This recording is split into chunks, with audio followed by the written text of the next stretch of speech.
வாழ்க நலத்துடன். இன்னைக்கு வந்து டே 88ங்க. என்னங்க இன்னைக்கு உங்களுக்கு நாள்லாம் நல்லபடியா போச்சா? எனக்கு இன்னைக்கு நாள் வந்து நல்லபடியா போச்சுங்க. இன்னைக்கு நான் என்ன பண்ணேன் அப்படின்னா வந்து, சாமிக்கு வந்து வேண்டிட்டேங்க பிரசாதம் படைக்க. ஸோ வந்து நான் பெரிய சட்டியில வந்து கிண்டுனேங்க. அத வந்து என்னால வீடியோ எடுக்க முடியாது. 2வது தடவ வந்து இன்னொரு தடவ வந்து செஞ்சேன். தயிர் சோறு வந்து பிரசாதமா குடுத்தோங்க. அதுக்கப்புறம் வந்து நான் இன்னைக்கு எதுவுமே சாப்பிடல காலையிலேருந்து. சரி வீட்ல வச்சிருந்த ஐஸ்கிரீம் வந்து கொஞ்சம் மிச்சமா இருந்துச்சு. சேமியா ஐஸ்கிரீம் அத கொஞ்சம் சாப்பிட்டேங்க. ஆனா வந்து அது வெறும் வயித்துல சாப்பிட்டதா என்னன்னு தெரியல. அப்படியே தலை குளிச்சுட்டு அப்படியே சாப்பிட்டதா என்னன்னு தெரியல. லைட்டா தலைவலிக்க ஆரம்பிச்சிருச்சுங்க.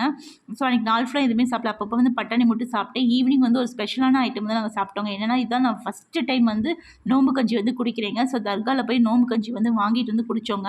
எல்லாரும் சொல்லுவாங்க நோம்பு கஞ்சி வந்து பருப்போட வச்சு சாப்பிட்டா நல்லாயிருக்கும்னு. ஸோ வர வழியிலேயே வந்து பருப்போடையும் சோமாசும் வாங்கிட்டு வந்தோங்க. வச்சு சாப்பிட்டேன். உண்மையிலே வந்து நல்லா இருந்துச்சுங்க. ஃபர்ஸ்ட் டைம் சாப்பிட்றேன். நல்லா திருப்தியா இருந்துச்சுங்க. எங்க வீட்ல இருக்க எல்லாருமே சாப்பிட்டாங்க. ஸோ நைட்டு வந்து நான் எதுவுமே சாப்பிடலங்க. ஈவினிங் சாப்பிட்டதோட அப்படியே விட்டாச்சு. ஒரே ஒரு காஃபி மட்டும் குடிச்சு நான் இன்னைக்கு நாள் வந்து முடிச்சுட்டேங்க. நீங்க என்ன சாப்பிட்டீங்க? கண்டிப்பா கமெண்ட் பாக்ஸ்ல சொல்லுங்க. உங்களுக்கு இந்த வீடியோ பிடிச்சிருந்தா லைக்கும், ஷேரும், சப்ஸ்கிரைப் பண்ணுங்க. வாழ்க வளத்துடன்.